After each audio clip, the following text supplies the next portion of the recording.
বিভিন্ন সড়ক মহাসড়কে ঘরমুখী মানুষের চাপ, বাড়তি ভাড়া নেওয়ার অভিযোগ, ট্রাকেও ঝুঁকিপূর্ণ যাত্রায় অনেকে।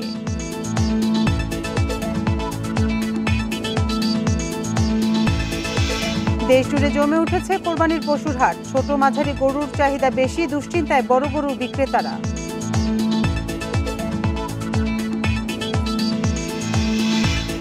ঈদের আগে মশলার বাজারে স্বস্তি, সিন্ডিকেট না থাকায় কমেছে পেঁয়াজ, রসুন, আদার দাম, বলছেন ব্যবসায়ীরা।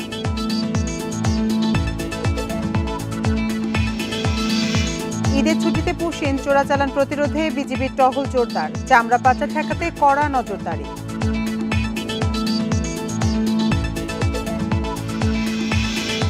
পশুর চামড়া সংগ্রহ ও মজুতে প্রস্তুত আড়তদাররা। লবণের দাম, শ্রমিকের মজুরি বাড়ায় দুশ্চিন্তায় ব্যবসায়ীরা। স্বাগত সমগ্র বাংলাদেশে, আপনাদের সাথে আছি আমি আতিফ আঞ্জুমান। শিরোনাম শুনছিলেন এতক্ষণ, এবার চলে যাচ্ছি পুরো খবরে। ঢাকা ময়মনসিংহ ও ঢাকা টাঙ্গাইল মহাসড়কের গাজীপুর অংশে বেড়েছে যানবাহনের চাপ, ধীরগতিতে চলছে গাড়ি। একই অবস্থা সাভারের নবীনগর চন্দ্রা মহাসড়কেও। পরিবহন সংকটে অনেকেই যাচ্ছেন খোলা ট্রাকে চড়ে। যাত্রীরা করছেন বাড়তি ভাড়া আদায়ের অভিযোগ। সকাল থেকে ঢাকা ময়মনসিংহ মহাসড়কে টঙ্গী থেকে গাজীপুর ও চান্দানা চৌরাস্তায় রয়েছে গাড়ির চাপ। ঢাকা টাঙ্গাইল মহাসড়কে চন্দ্রা ত্রিমোড় এলাকায়ও রয়েছে যানবাহনের দীর্ঘ সারি। বাড়তি ভাড়া আদায়ের অভিযোগ অনেক যাত্রীর। আগে ছিল ভাড়া এমনিতে 600, এখন ভাড়া নিতেছে 1200, ডাবল ভাড়া নিতেছে এবং গাড়িরও অনেক ভোগান্তি। আগে ভাড়া 300 নিত, এখন 500 করে নিচ্ছে। সাভার নবীনগর চন্দ্রা মহাসড়কেও ঘরে ফেরা মানুষের চাপ বাড়ছে। বাইপাল ও জিরানি পয়েন্ট দিয়ে থেমে থেমে চলছে যানবাহন। পরিবহন সংকটে অনেকেই যাচ্ছেন খোলা ট্রাকে চড়ে। গাড়ি পাচ্ছে না ভাই, কোথাও গাড়ি পাচ্ছে না, বাধ্যতামূলক যাওয়াই লাগতেছে ভাই। যাওয়ার টাইমে তো পুরোটা দাম পাচ্ছি, আসার টাইমে ইয়ের থেকে এ পর্যন্ত দাম পেলাম। এদিকে ভোররাত থেকেই ঢাকা টাঙ্গাইল যমুনা সেতু মহাসড়কে থেমে থেমে যানজট থাকলেও দুপুর নাগাদ তা অনেকটাই কমে আসে। তবে মহাসড়কে রয়েছে যানবাহনের দীর্ঘ সারি। মির্জাপুরে এখানে ওখানেও 2 ঘন্টার মতন, এখন এখানে আসে প্রায় 2 ঘন্টা প্রায় হয়ে গেছে। যে 7 ঘন্টা লাগতো সে মনে লাগবে এখন 14 ঘন্টা হয়তো বা। প্রেশার আছে, কিন্তু রোডে আমাদের এখানে মাঝে মধ্যে যেটা সমস্যা হয়, কিছু কিছু গাড়ি সড়ক দুর্ঘটনার কারণে আমাদের এই গাড়িগুলো মাঝে মধ্যে বন্ধ হয়ে যায়। গাড়িটা অপসারণে যখন একটু ডিলে হয় সেক্ষেত্রে আমাদের জ্যাম হয়ে যায়। ভোর থেকে মুন্সিগঞ্জের মাওয়া প্রান্তের পদ্মা সেতুর টোল প্লাজায় বাড়িয়ে যানবাহনের চাপ। ঈদযাত্রা নির্বিঘ্ন করতে পদ্মা সেতুর মাওয়া প্রান্তের টোল প্লাজা এলাকায় 7টি বুথে আদায় করা হচ্ছে যানবাহনের টোল। মোটরসাইকেল নিয়ে আমাদের একটু দুর্ভোগ থাকে সবসময়ের জন্য, কিন্তু এবারের এই ঈদযাত্রায় মোটরসাইকেল লেনটি চমৎকারভাবে নিয়ন্ত্রণ করা হচ্ছে এবং জেলা পুলিশের অতিরিক্ত ফোর্স ডেপ্লয়মেন্ট রয়েছে। আমাদের ট্রাফিকের একটা বড় অংশ কাজ করছে, পদ্মা সেতু উত্তর থানার ফোর্স কাজ করছে। এদিকে রাজবাড়ী, দৌলতদিয়া সহ বিভিন্ন ফেরিঘাটে যাত্রী চাপ বাড়লেও নেই ভোগান্তি। রেশমি নন্দী, ইন্ডিপেন্ডেন্ট নিউজ। এ নিয়ে আলোচনাতে টাঙ্গাইল ও মুন্সিগঞ্জ থেকে আমাদের সাথে যোগ দিচ্ছেন সহকর্মীরা। শুরুতে যাচ্ছি ঢাকা টাঙ্গাইল মহাসড়কের পরিস্থিতি জানতে সহকর্মী মামুনুর রহমানের কাছে।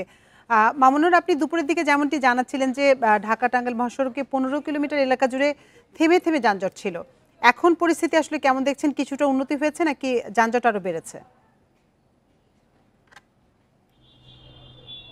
পরিস্থিতি কোনো উন্নতি হয়নি। সকাল থেকে যেমনটি বলছিলাম যে 20 কিলোমিটারের মতো এলাকা জুড়ে থেমে থেমে যানজট হচ্ছে, সেটা দুপুরবেলা 15 কিলোমিটার হয়েছিল 12টার দিকে, সেটা কিন্তু আবারও বেড়ে গিয়েছিল। সেটা ব্যাপ্তি প্রায় 25 কিলোমিটার হয়েছিল। আমি একটু দেখানোর চেষ্টা করি। এখন আমি যে জায়গাটাতে আছি, এখানে গাড়িগুলি যেরকম দাঁড়িয়ে আছে, ঠিক মহাসড়কের সেতু থেকে এখন রাবনা বাইপাস এলাকা পর্যন্ত ঠিক গাড়ি এভাবে থেমে আছে, আবার চলছে। আর থেমে থাকা এবং এই চলাটা কিন্তু সেই সকাল থেকেই শুরু হয়েছে, যার কারণে মানুষ কিন্তু চরম দুর্ভোগে পড়েছে। এই দুর্ভোগের সাথে আরো যোগ হয়েছে দুপুরবেলা একটু বৃষ্টি হয়েছিল।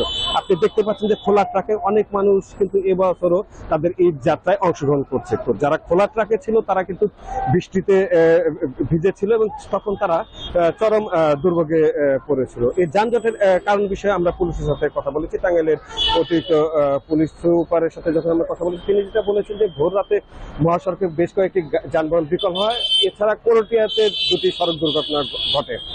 তো এই সড়ক দুর্ঘটনা এবং যানবাহন বিকল হওয়ার কারণে সেগুলি সরাতে বেশ কিছু সময় লাগে, যার কারণে মহাসড়কে যানজটের সৃষ্টি হয়, যেটা দীর্ঘ থেকে দীর্ঘতর হয়ে থাকে।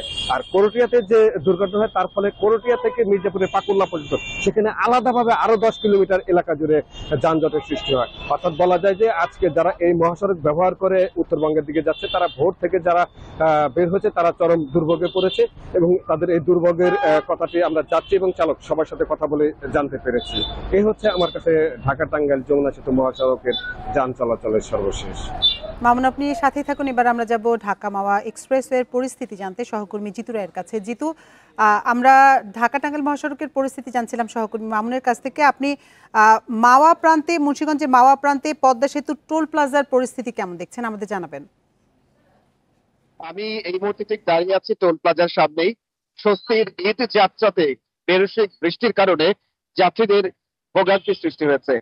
এই টোল প্লাজাটির সামনে মোটরসাইকেলের জন্য যে বুথ করা হয়েছে, সেখানে মোটরসাইকেল আরোহী এবং মোটরসাইকেল চালক যারা রয়েছেন এই বৃষ্টি ভেজে তাদেরকে এই পর্যন্ত হাইওয়ে পার হয়ে এই জায়গাটাতে এসেছে। শেষ প্রায় 30 মিনিটের বৃষ্টিতে তাদেরকে এখানে একটা কষ্টদায়ক পরিস্থিতির মধ্যে পড়তে হয়েছে, একটা ভোগান্তির মধ্যে পড়তে হয়েছে, যার কারণে যাত্রীরা অনেকে মোটরসাইকেল থামিয়ে এখানে টোল প্লাজার সামনে অপেক্ষা করছেন বৃষ্টি শেষ হওয়ার জন্য। কেউ বা আবার পরিবারের সঙ্গে দেখা করবার জন্য এই বৃষ্টিকে উপেক্ষা করেই পদ্মা সেতু পার হয়ে চলে যাচ্ছেন তাদের নিজ গন্তব্যে। তবে যাত্রীদের এই ভোগান্তিটা এখন কিছুটা কমে আসছে, কারণ বৃষ্টি এখন আগের চাইতে অনেকটা কমে এসেছে। আর পাশাপাশি যাত্রীবাহী যে বাসগুলো রয়েছে সেই সংখ্যাটা দুপুর পর্যন্ত অনেক বেশি থাকলেও, প্রায় 7 কিলোমিটার এলাকা জুড়ে ধীরগতি থাকলেও এখন কিন্তু অনেকটা স্বাভাবিক যাত্রীবাহী পরিবহনগুলো এবং ব্যক্তিগত গাড়ির চাপও কিন্তু আমরা এই মুহূর্তে আগের চাইতে খুব বেশি চাপ আমরা লক্ষ্য করছি না। শুধুমাত্র এখন এই বিকেলের সময়টা মোটরসাইকেল যারা আরোহী রয়েছেন তাদেরকে আমরা দেখছি পদ্মা সেতু টোল প্লাজা এলাকাটা বেশি ভিড় করছেন। আর এছাড়া যাত্রীবাহী যে বাসগুলো ছিল সেই চাপটা আগের চাইতে অনেকটা কমে এসেছে। যাত্রীদের সঙ্গে আমরা কথা বলেছি, তারা হাইওয়ে এক্সপ্রেসওয়ে ব্যবহার করে এই পর্যন্ত আসতে হানি ফ্লাইওভারের পরবর্তী সময়টাতে তাদের আর বেশিক্ষণ অপেক্ষা করতে হয়নি, তারা নির্বিঘ্নে এই পর্যন্ত আসতে পেরেছেন। আর সেতু কর্তৃপক্ষ যেটি বলেছেন, সকাল 10টা থেকে দুপুর 1টা পর্যন্ত যেই অতিরিক্ত চাপ তারা সামাল দিয়েছেন, সেই চাপটির পরে ধীরে ধীরে কমে এসেছে পদ্মা সেতু এলাকায় দক্ষিণবঙ্গে প্রবেশদ্বার, এই 25টি জেলার প্রবেশদ্বার এই মাওয়া টোল প্লাজার যানবাহনের চাপ। মুন্সিগঞ্জের মাওয়া প্রান্তে এই ছুটির এই সময়টাতে, যে ঈদের সময়টাতে এখন পর্যন্ত বলা চলে যে নির্বিঘ্নে যাত্রীরা তাদের গ্রামে ফিরে যেতে পারছেন। কোন রকম দুর্ঘটনা এবং কোন ধরনের বিশৃঙ্খল পরিস্থিতি ছাড়াই স্বাভাবিক পরিস্থিতিতে এখন পর্যন্ত এই ঈদ যাত্রা রয়েছে মাওয়া প্রান্তে। টাঙ্গাইল এবং মুন্সিগঞ্জ থেকে মহাসড়কের সবশেষ পরিস্থিতি জানাচ্ছিলেন আমাদের সহকর্মীরা। এবারের ঈদযাত্রা নির্বিঘ্ন করতে এবং ডাকাতি ছিনতাই রোধে ঢাকা ও সিলেট বিভাগের 15 জেলার মহাসড়কে নিরাপত্তা জোরদার করেছে র্যাব। দুপুরে নারায়ণগঞ্জের সাইনবোর্ড এলাকায় এই কার্যক্রম শুরু করেন অধিনায়ক lieutenant colonel HM Sajjad Hossain. এ সময় তিনি বলেন, ঈদযাত্রা নির্বিঘ্নে মহাসড়কগুলোতে বিভিন্ন পদক্ষেপ নেওয়া হয়েছে। পাশাপাশি যানবাহনে তল্লাশি ও মহাসড়কে নিয়মিত টহল কার্যক্রম চলবে। ছুটি শেষে ফিরতি পথেও এমন কার্যক্রম অব্যাহত থাকবে। এছাড়া পশুর চামড়া নিয়ে বিশৃঙ্খলা এড়াতেও নজর রাখবে র্যাব।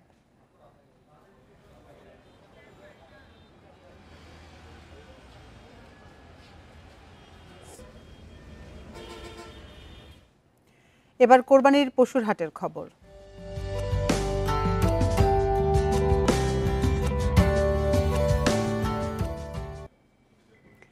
ঈদুল আজহাকে সামনে রেখে জমে উঠেছে কোরবানির পশুর হাট। খামারিরা নিয়ে এসেছেন বিভিন্ন জাতের গরু, মহিষ, ছাগল, ভেড়া। তবে দাম নিয়ে মিশ্র প্রতিক্রিয়া ক্রেতা বিক্রেতাদের। হাটে ছোট ও মাঝারি গরুর চাহিদা বেশি, কিন্তু দুশ্চিন্তায় বড় গরুর বিক্রেতারা। কাঙ্ক্ষিত দাম না পাওয়ার শঙ্কা তাদের। বৈরী আবহাওয়ার মধ্যেও ক্রেতা বিক্রেতার জমজমাট উপস্থিতিতে ঈদের আমেজে মুখরিত হয়ে উঠেছে হাট এলাকা। কোরবানি উপলক্ষে বরিশালে 7টি স্থায়ী ও 11টি অস্থায়ী পশুর হাট বসেছে। ক্রেতা বিক্রেতার হাটডাকে মুখর হাটগুলো। খুলনা, যশোর, কুষ্টিয়া থেকে ব্যবসায়ীরা গরু নিয়ে আসছেন হাটে। 70,000 থেকে প্রায় 5 লাখ টাকা দামের পশু রয়েছে হাটে। খাদ্যের যে দাম, আমরা যে হিসাবে গরু কিনে নিয়ে আসছি, কিন্তু সেই হিসাবে ক্রেতারা দাম দিতেছে না। কিনলাম আপনার 1,12,000, কিন্তু আমাদের বাজার ছিল 1 লাখ। এইটা এটা আমরা 12,000 টাকা আমাদের বেশি দিয়ে কিনা লাগবে। ফরিদপুরের 9 উপজেলায় সাপ্তাহিক কোরবানির হাটে গবাদি পশুর আমদানি বেশি। শেষের দিকে হাটে ভিড় বাড়ার শঙ্কায় আগেই পছন্দের গরু কিনছেন অনেকে। জেলার চাহিদা থেকে কোরবানির পশুর সরবরাহ বেশি বলছেন প্রাণী সম্পদ কর্মকর্তা। প্রতি বছরই প্রায় 5% উদ্ভিদ থাকে, সুতরাং এবছর আমি আশ্বাস বা বিশ্বাস করি যে আসলে এই মানে কম পড়বে না এবং ভালো অতিরিক্তই থাকবে। শরীয়তপুরের স্থায়ী ও অস্থায়ী হাট বসেছে 42টি। এবছর ছোট ও মাঝারি পশুর চাহিদা বেশি।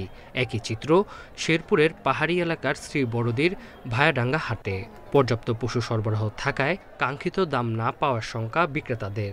গরু অনেক নামছে কিন্তু দাম ছাড়তেছে না, এমনি গতবার দাম একটু কম আছে।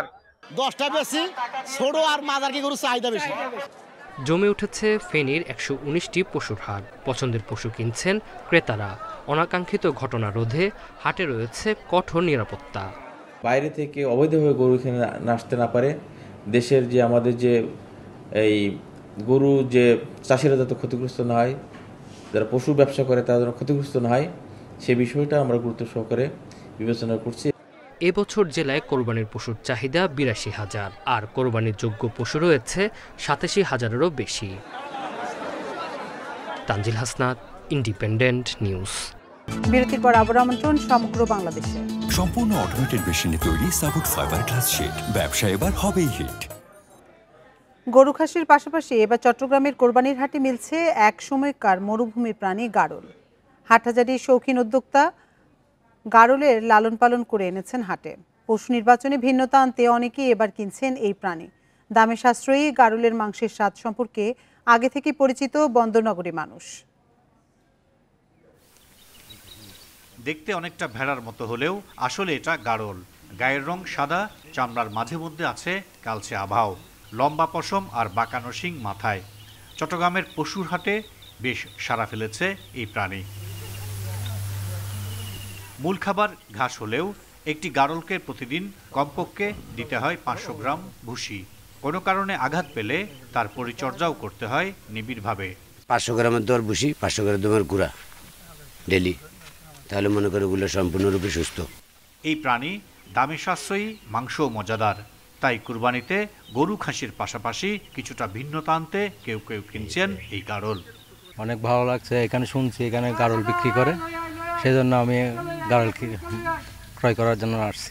বগুড়ার যমুনার চর থেকে 2023 সালের শুরুর দিকে 40টি গাড়ল এনেছিলেন চট্টগ্রামের হাটহাজারির উদালিয়া গ্রামের শৌখিন উদ্যোক্তা সরোয়ার মনি। এই খামারি এখন চট্টগ্রামের বিভিন্ন অভিজাত রেস্টুরেন্টে গাড়লের মাংস সরবরাহকারী।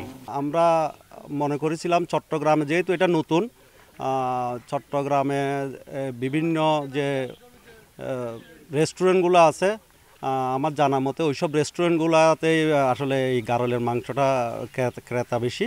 প্রতিটি গাড়ল ওজনে 50 কেজি পর্যন্ত হয়ে থাকে। ইতিমধ্যে 40টি গাড়ল বিক্রি করেছেন এই খামারি। বিক্রির জন্য প্রস্তুত আরও অন্তত 200 গাড়ল। Ahsan Riton, Independent News, Chattogram. কোরবানির পশুর হাটের পরিস্থিতি নিয়ে জানাতে চট্টগ্রাম ও সিরাজগঞ্জ থেকে আমাদের সাথে যোগ দিয়েছেন সহকর্মীরা। শুরুতে যাচ্ছি চট্টগ্রামে, সেখানে আছেন সহকর্মী আলমগীর সবুজ। আলমগীর সবুজ, আর একদিন পরেই ঈদ, চট্টগ্রামের বাজারগুলোতে ক্রেতা সমাগম কেমন দেখছেন? পশুর সরবরাহ কেমন বাজারে? হ্যাঁ, আরেকদিন পরে আসলে পবিত্র কুরবানির ঈদ, সেই হিসাবে আর মাত্র হাতে আছে একদিন সময় পশু কেনার। সেই হিসেবে আমরা আজকে দেখেছি বাজারে হুমড়ি খেয়ে পড়েছে বিভিন্ন ক্রেতারা। আমি এই মুহূর্তে যে বাজারে আছি, আমরা এখন পর্যন্ত এখানে এসে দেখেছি এখানে প্রায় 2000 মতো, আমরা যে ইজারাদারদের তরফে জেনেছি প্রায় 2000-এর বেশি পশু ইতিমধ্যে বিক্রি হয়েছে। এবং আমরা আসার পর থেকে দেখছি মানুষ পশু কিনে নিয়ে যাচ্ছে একটার পর একটা, এবং প্রচুর ক্রেতা আজকে বাজারে এসেছেন। এবং চট্টগ্রামের বিভিন্ন বাজার আমরা ঘুরে দেখেছি, এখানে আসার পথে অনেক বাজার আমাদের পড়েছে। আমরা দেখেছি আসলে প্রচুর মানুষ আজকে নেমেছে, যেহেতু আর মাত্র একদিন সময়, সেই হিসেবে মানুষ সাধারণত আজকের দিনটাই টার্গেটে রাখে। ক্রেতা এবং বিক্রেতা উভয়ই আজকে যে কোনোভাবে ক্রেতারা গরুটা তাদের পছন্দের পশুটা কিনতে চায়। অন্যদিকে বিক্রেতারা যাতে কোনো ঝুঁকিতে না পড়ে পরের দিন সে কারণে তারাও আজকে যে কোনোভাবে বিক্রি করে দিতে চাইছে। এই কারণে আজকে আসলে তুমুল বিক্রি হচ্ছে বিভিন্ন বাজারে চট্টগ্রামের। আমরা এই বাজার ছাড়া অন্যান্য বাজারে খবর নিচ্ছি, সেখানেও প্রচুর পশু বিক্রি হচ্ছে। তবে দামের দিক থেকে আসলে ক্রেতারা আসলে বারবার যে অভিযোগটা করছেন, তারা দাম বেশি বলে অভিযোগ করছেন। অন্যদিকে বিক্রেতারও তারা বলছেন তাদের যে আনা নেওয়ার যে খরচ এবং পশু কেনার যে খরচ, সে কারণে তাদের একটু বেশি দামে বিক্রি করতে হচ্ছে। তবে তারা বলছেন আজকে যেহেতু তাদের ঝুঁকি নিতে চাইছেন না, সে কারণে আজকে তারা তাদের সহনীয় যে দাম তাদের সেটা দিয়ে তারা পশু ছেড়ে দিতে চাচ্ছেন। অন্যদিকে ক্রেতারাও আজকে চাচ্ছেন তারা তাদের পশুটা কিনে নিতে। এবং আমরা আজকে যারাদের সাথে আলাপ করেছিলাম, এখানে তারা বলছেন আজকে অন্যান্য দিনের তুলনায় কয়েক গুণ বেশি পশু বিক্রি হচ্ছে এবং তারা আশা করছেন সন্ধ্যার দিকে কিংবা বেলা গড়িয়ে পড়ার পরে আরও এখন যে বিক্রির যে গতি তার থেকে কয়েক গুণ বেশি পশু বিক্রি হবে। পাশাপাশি আমরা আসলে এখানে ছাগলের যে বাজার আছে গরুর পাশাপাশি, সেখানেও আমরা গিয়েছি, সেখানেও বিক্রি হচ্ছে ছাগল এবং যথারীতি দাম বেশি বলে অনেকে অভিযোগ করছেন। অন্যদিকে চট্টগ্রামে গরু ছাগল ছাড়াও আমরা একটু আগে যে প্রতিবেদন গারল বিক্রি হচ্ছে, উটও বিক্রি হয়েছে এবং মোটামুটি চট্টগ্রামের পশু বাজারগুলি জমজমাট। আজকে প্রচুর পশু বিক্রি হচ্ছে। আলমগীর সবুজ, আপনি সাথেই থাকুন। এবার আমরা যেতে চাই সিরাজগঞ্জে, সেখানে আছেন সহকর্মী দিলীপ কুমার গৌড়।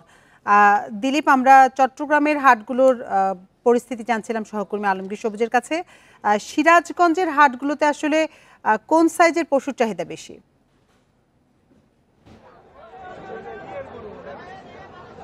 আমি আপনাকে জানাতে চাই, আমি এখন যে হাটটিতে আছি সে হচ্ছে সিরাজগঞ্জ সদর উপজেলার কালিয়া হরিপুরের যে হাট, এর একটি বড় হাট এবং এটি সাপ্তাহিক বৃহস্পতিবারের হাট। এটি আমি যদি আপনাকে দেখাই যে কোরবানি উপলক্ষে কিন্তু আজকে এই হাটে প্রচুর কোরবানির যে পশু সেটি আনা হয়েছে। বিশেষ করে এখানে আমরা দেখেছি যে একদম 1 লাখ টাকা থেকে শুরু করে 7 লাখ, 8 লাখ, 10 লাখ টাকা পর্যন্ত কোরবানির পশু আছে। তবে আমরা এবার হাটে যেটি লক্ষ্য করলাম যে বড় পশু চাইতে কিন্তু ছোট গরুর চাহিদা বেশি, অর্থাৎ যারা ক্রেতা আছে তারা 1 লাখ থেকে 2 লাখ, 3 লাখ এইরকম যে টাকার সে টাকার গরুগুলো কিনছে। এবং আমরা গত কয়েকদিন বৃষ্টিতে ছিল, বৃষ্টির কারণে কিন্তু আসলে কেনা বেচা কম হয়েছে এবং আমরা যারা বিক্রেতা আছে বিশেষ করে খামারি তাদের সাথে কথা বলে জেনেছি যে আসলে এবারে কিন্তু ক্রেতার সংখ্যা অনেক কম এবং দামও অনেক কম নির্ধারণ হচ্ছে। এবং আমরা দেখেছি যে হাটে যাতে আইন শৃঙ্খলা রক্ষা থাকে সেই জন্য কিন্তু এখানে আইন শৃঙ্খলা বাহিনী আছে, পুলিশ আছে এবং সেনাবাহিনী আছে। ইতিমধ্যেই অতিরিক্ত হাসিল আদায়ের জন্য কিন্তু সেনাবাহিনীর পক্ষ থেকে একটি মোবাইল কোর্ট পরিচালনা করা হয়েছে।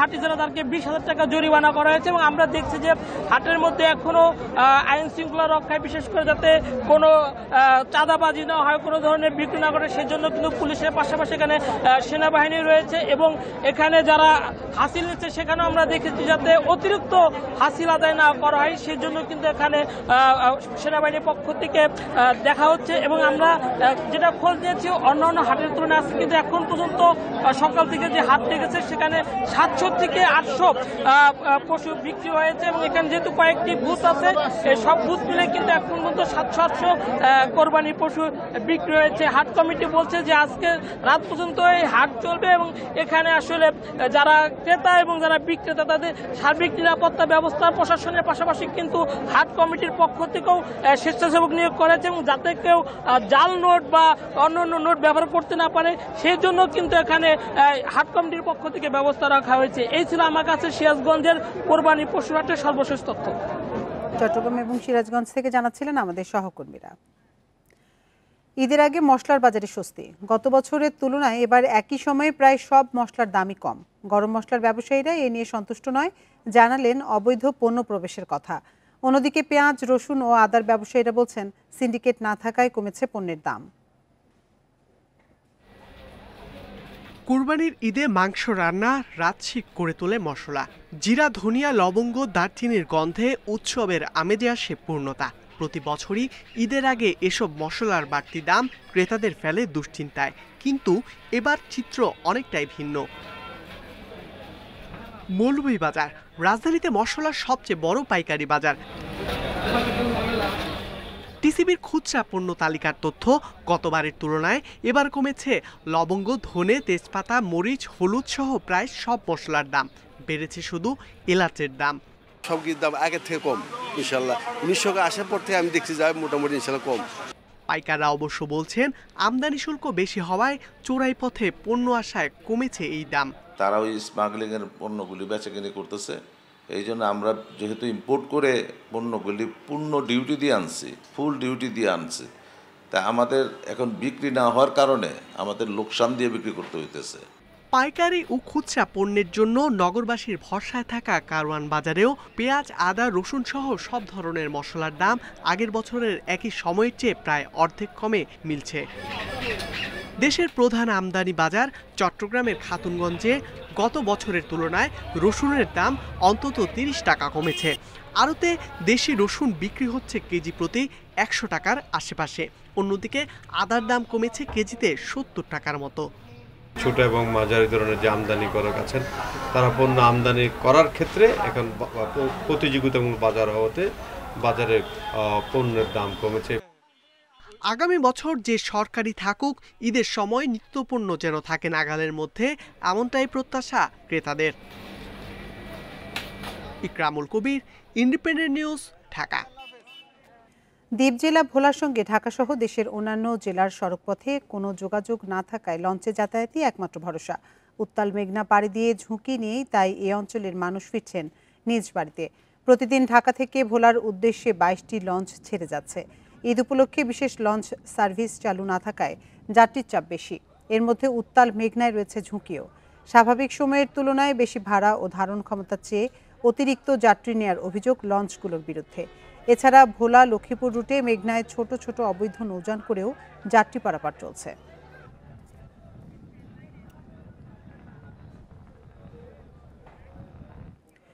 সীমান্ত দিয়ে চামড়া পাচার সহ চোরাচালান ঠেকাতে নজরদারি বাড়িয়েছে বিজিবি। এছাড়া ঈদের ছুটিতে বিএসএফ যেন কাউকে পুশিন করতে না পারে সে লক্ষ্যে বিভিন্ন সীমান্তে টহল জোরদার করেছে তারা। রাঙ্গামাটি লংগদু রাজনগর বিজিবি সদর দপ্তরে সংবাদ সম্মেলনে commander lieutenant colonel Nahid Hasan জানান, ঈদের ছুটিকে কেন্দ্র করে অপরাধ বাড়তে পারে সীমান্তে, সেই শঙ্কায় বিজিবি টহল জোরদার করেছে। সাতক্ষীরা সীমান্তেও অপরাধ ঠেকাতে কঠোর অবস্থানে বিজিবি। পশুর চামড়া পাচার ঠেকাতে সতর্ক রয়েছে তারা। মেহেরপুরের সীমান্তে তৎপর বিজিবি, সাদা পোশাকেও দায়িত্ব পালন করছেন তারা। খাগড়াছড়ি সীমান্তে টহল বাড়ানোর পাশাপাশি গোয়েন্দা তৎপরতা বাড়িয়েছে বিজিবি।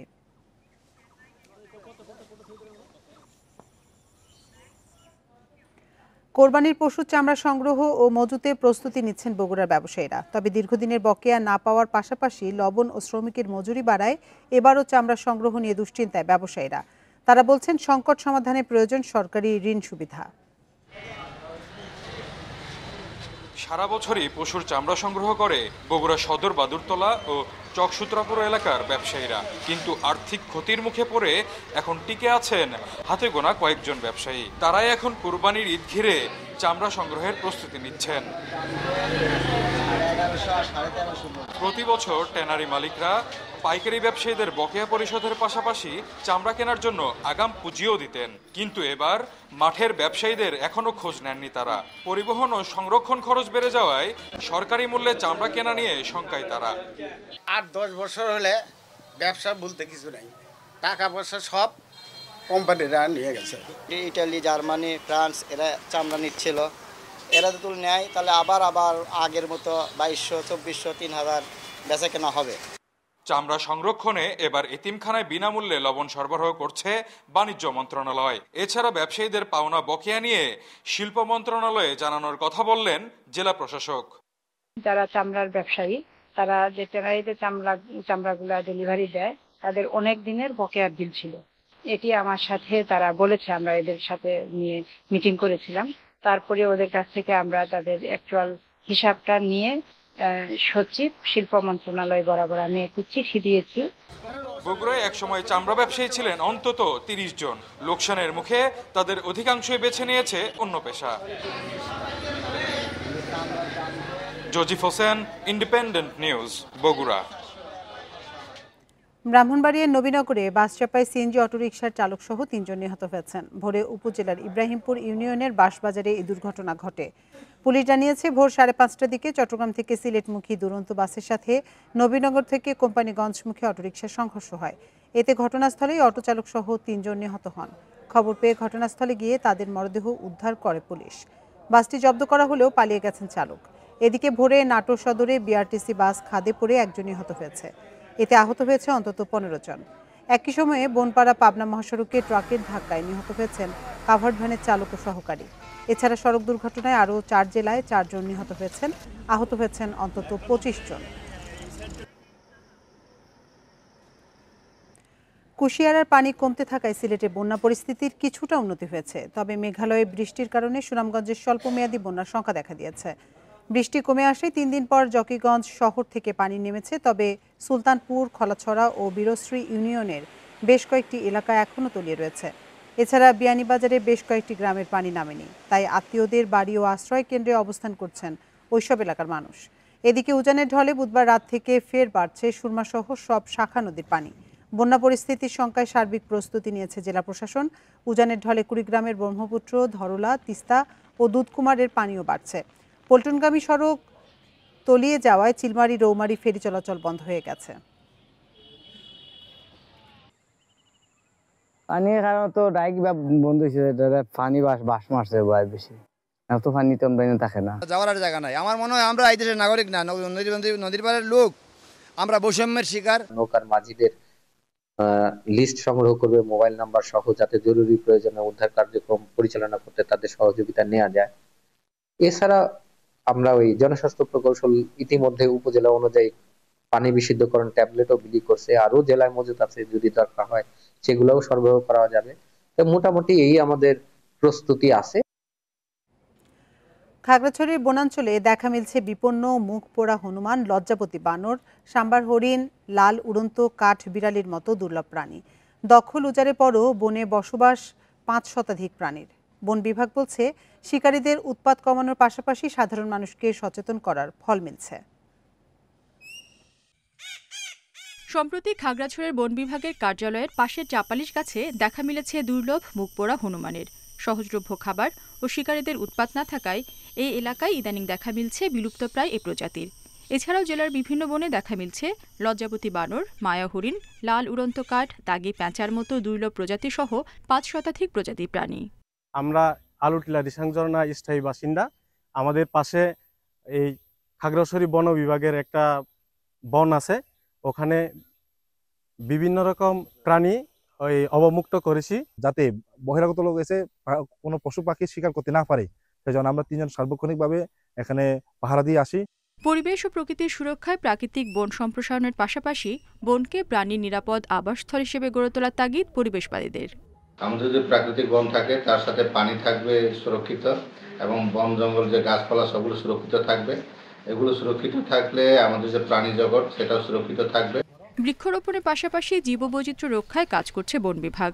বন্যপ্রাণী রক্ষায় চলছে নিয়মিত অভিযানও। দেশীয় যে প্রজাতিগুলো এখানে অতীতে ছিল, এগুলোকে আমরা ইন্ট্রোডিউস করে এখানে বর্তমানে যেসব বন সৃজিত হচ্ছে এগুলো করার জন্য আমরা সকলকে উদ্বুদ্ধ করছি। দেশের মোট বনাঞ্চলের 40% রয়েছে খাগড়াছড়ি সহ 3 পার্বত্য জেলায়। দেশের মোট জীববৈচিত্র্যের 60% রয়েছে এই পার্বত্য অঞ্চলে। Independent news. চুয়াডাঙ্গায় এবার গরুর আবাসিক হোটেল তৈরি করেছেন এক ব্যবসায়ী। গরুর মালিক নিশ্চিন্তে এই হোটেলে গরু রেখে নিজের কাজ সারতে পারবেন। হোটেলে থাকা গরুকে নিয়মিত খাওয়ানো ও পরিষ্কার করার ব্যবস্থা রয়েছে। উদ্যোক্তা আরিফুল ইসলাম জানান, অনেকেই একটি গরু কেনার পর আরেকটি গরু কিনতে সমস্যায় পড়েন। অনেকে গরু কিনলেও রাখার জায়গা পান না। এ ধরনের সমস্যা মাথায় রেখেই তার এ উদ্যোগ। একদিনে 500 টাকা দিয়ে গরু রেখে নিশ্চিন্তে কাজে যেতে পারায় খুশি সেবাগ্রহী তারাও। অনেকেই হাট থেকে গরু কিনে হোটেলে রেখে পরে সুবিধামতো সময়ে নিয়ে যাচ্ছেন। আপাতত হোটেলটিতে 17টি গরু রাখার ব্যবস্থা রয়েছে। এর মধ্যে ভালো সাড়া পাওয়ায় গরুর হোটেলের আয়তন আরও বাড়ানোর আশা উদ্যোক্তার। আমার এখানে সুন্দর পরিবেশ, দেখছেন তো বাগান, এখানে আমার পাশেই হচ্ছে ঘাস, কাঁচা ঘাস খাবে, ভুসি খাবে, সব খাবে। এখানে গরুগুলা নিয়ে হাইটে বেড়াতে পারবে, খোলা পরিবেশে একদম ঘুরে বেড়াতে পারবে। এই হোটেলটা হচ্ছে আমার হাটের পাশেই, প্লাস হচ্ছে রোড, মেন রোড, এখান থেকে ঢাকা নিয়ে যাওয়া কোনো সমস্যা নেই। হবিগঞ্জের চুনাডুঘাটে সিএনজি অটোরিকশা চালক মর্তুজা আলীকে পিটিয়ে হত্যা করেছে চা শ্রমিকরা। ঘটনায় জড়িত সন্দেহে নয়ন ও আকাশ নামে দুইজনকে আটক করেছে পুলিশ। বুধবার রাত 10টার দিকে উপজেলার চাঁদপুর চা বাগানে এ ঘটনা ঘটে। পুলিশ জানিয়েছে দুপুরে যাত্রী ওঠানামা নিয়ে চুনাডুঘাট পৌর শহরের চাঁদপুর চা বাগানের কয়েকজন শ্রমিকের সঙ্গে কথা কাটাকাটি হয় মর্তুজালির। এ ঘটনার পর রাতে চাঁদপুর চা বাগানে সিএনজি চালক মর্তুজালি গেলে শ্রমিকদের সঙ্গে আবারও কথা কাটাকাটি হয়। এর এক পর্যায়ে শ্রমিকদের হামলায় আহত হন মর্তুজা। পরে তাকে স্থানীয়রা উদ্ধার করে চুনারুঘাট স্বাস্থ্য কমপ্লেক্সে নিয়ে গেলে চিকিৎসক তাকে মৃত ঘোষণা করেন।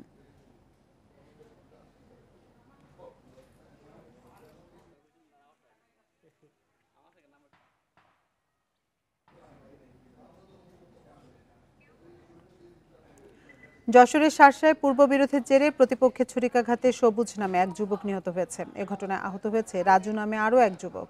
বুধবার রাত 9টার দিকে উপজেলার দক্ষিণ বুজরুজ বাগান মাঠে ঘটনা ঘটে। পুলিশ জানায় সবুজ, রাজু ও কালু নাভরান সাতক্ষীরা সড়ক ধরে শার্শার খাজুরা গ্রামের দিকে যাচ্ছিল। এ সময় পথে কয়েকজন স্থানীয় শ্রমিকের সাথে তাদের কথা কাটাকাটি হয়। এর এক পর্যায়ে শ্রমিকরা সবুজ ও রাজুকে এলোপাতাড়ি ছুরিকাঘাত করে পালিয়ে যায়। পরে গুরুতর আহত অবস্থায় স্থানীয়রা তাদের উদ্ধার করে উপজেলা স্বাস্থ্য কমপ্লেক্সে নিয়ে গেলে চিকিৎসক সবুজকে মৃত ঘোষণা করেন। আহত রাজুকে সদর হাসপাতালে চিকিৎসা দেওয়া হচ্ছে। ঘটনায় জড়িতদের ধরতে অভিযান চলছে বলে জানিয়েছে পুলিশ।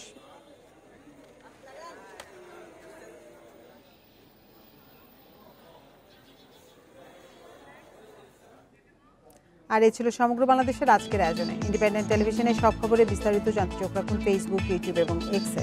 এতক্ষণ সাথে থাকার জন্য ধন্যবাদ সবাইকে।